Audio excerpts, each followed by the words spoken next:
how to charge credit to the Tixel C.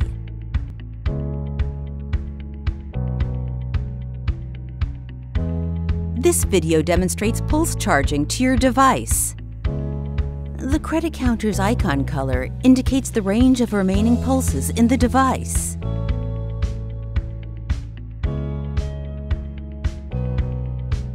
"12-digit codes provided by the vendor are used to top up the counter. Please purchase a code from your device vendor. There are two ways to insert a code. The first is using the Tixel mobile app. Connect the app to your device via Bluetooth. Upon connection, the device credit will be charged automatically. Procedure will take approximately 2 minutes. You may also insert a code manually. At the home screen, press and hold the highlighted letter for 4 seconds. Enter the code, double-check your entry, and press the Enter key.